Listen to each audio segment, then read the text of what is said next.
Before we start this podcast, we want to give a big shout out to Barnes & Noble for providing us with a small, cozy corner to film. Also, a very special thank you to the man who whistled all throughout our podcast. We hope you're having a beautiful day. Now let's begin the podcast.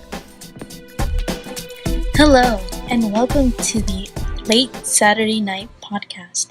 I'm one of your hosts, Gianni Mendez. And I'm Alina Alvarado. And I'm Tiara Torres.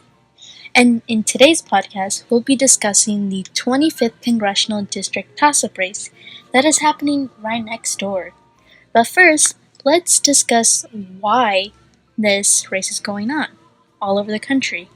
So, all 435 seats in the U.S. House of Representatives are up for election. This race is a 2018 battleground that may affect partisan control of the U.S. House in the 116th Congress. Currently, the Republican Party is the majority, holding 235 seats to the Democrats' low number of 193 seats, with 7 vacant seats open. Democrats would need to win 23 GOP-held seats in this election to win control of the House. Okay, and one of the local elections, which has to do with the 2018 midterm elections, is the 25th Congressional District election that is happening right next door. And one of the candidates is Republican Steve Knight, who is currently the incumbent. He is a former Los Angeles police officer and a veteran, and he's connected to his area that he serves because his father Pete was a Palmdale city councilman, and that place has been Republican mostly since 1992. So, yes. Okay, Tiara, I'm a little unfamiliar with Steve Knight's stances, so do you mind giving us a quick run through of what he stands for and his vision of America? Oh yeah, sure. He has a very conservative Republican view, and hopes one of his main topics is to improve the economy and the betterment for middle class families, and he's mainly focusing on the slow job growth, and he's also focused on securing the borders, a typical conservative view, and he's very about the Second Amendment rights and does not believe that there should be any gun regulations and thinks that's a threat to American rights. And he's also, he should. Well, didn't he say that he thinks Social Security isn't a good idea? He actually did. But on his website, he says that he's for Social Security, so he has appeared to be a hypocrite sometimes. But what about your candidate, or the other candidate? Who is she? Well, Katie Hill is a 30-year-old Democrat. She, who ran a statewide nonprofit fighting homelessness called PATH, was generally seen as the strongest Democrat in the party's multi-candidate field, given her status as a fresh face, and especially her roots in the district where she grew up, the daughter of a nurse and a Beverly Hills police officer. So, who endorses her? Her endorsements are Planned Parenthood, California Labor Federation, VC Firefighter Association, and Moms Demand Action, Emily's List, and Obama, just to name a few. She mentioned Knight's quote about, "I think Social Security was a bad idea," to highlight a policy difference on Social Security between herself and him.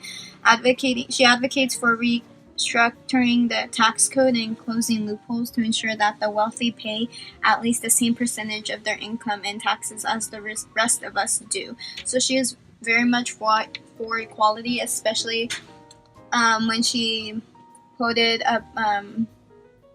back on that article about her sexuality where they labeled her as a bisexual candidate. She will be making history and becoming the first openly LGBTQ congresswoman from California if she is elected this month.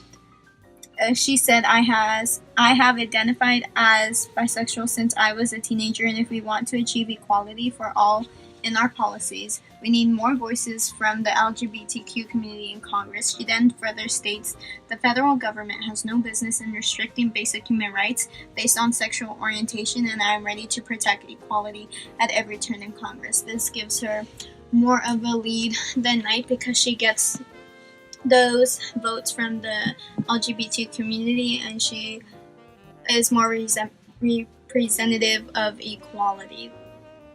Well, I do gotta say that her endorsements seem much more legit than Steve Knight's, in which he has received 1,100,000 from PACs, and those PACs aren't very well known, like the BIPAC Action Fund and the Howard Jarvis Taxpayers Association PAC, and not to mention the latest campaign ad that he released. There was an endorsement by this very controversial veteran who made very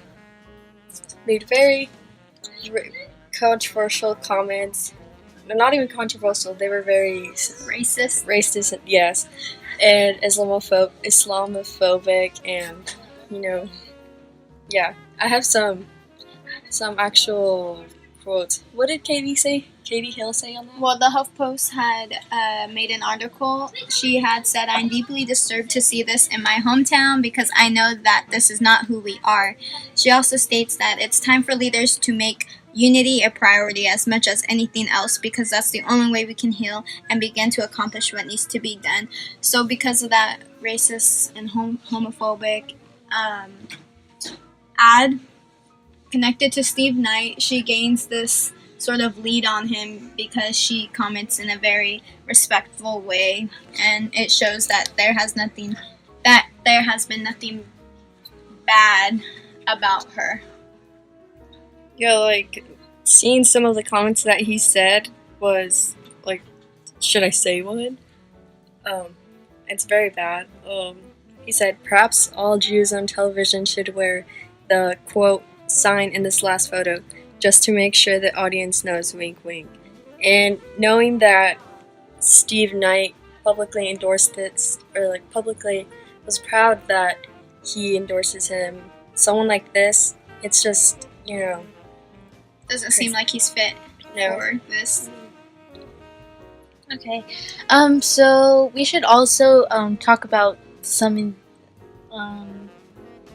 the polls. Yeah, that's the polls have been all over the place. Let's see, in UC Berkeley, the margin was, what was it? The margin between Knight and Hill was 4 points. So Hill was winning by 4 points, and the New York Times released a more recent poll where Knight was actually winning by 4 points. So it's a little confusing to decide who is going to win. We won't know until the election, but I think we could give a little insight on who we think is going to win. So I think, for a while, beginning of this election, I thought that Steve Knight would win just because he is the incumbent of a district that has historically voted for Republicans.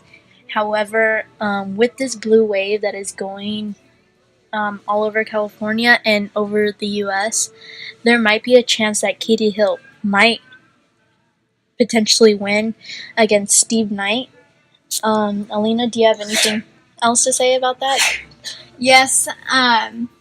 So at first, looking at this toss-up race, I also believe that Steve Knight would have more of a lead than Katie Hill did, but from the Federal Election Commission, she's had 6 million within her campaign, and he had a little over 2 million.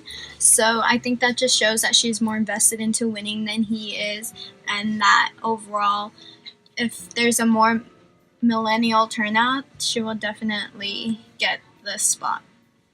Well, I think this could go both ways, because this area, the Santa Clarita area, has been predominantly Republican since 1992, and Steve Knight's already the incumbent, but Katie Hill, she's a very progressive young new face that the more millennials, LGBTQ, and people of color could vote for in that area. So I don't really know, to be honest. That's a good point.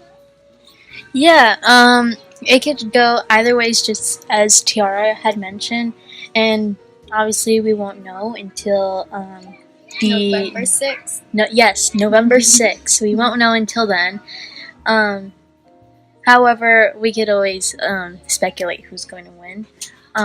So I think this is how we're going to. This is How we're going to end it. Yeah. So Go vote. Please go vote. if you can, People in the Santa Clarita area, we're looking at you. yeah. Bye.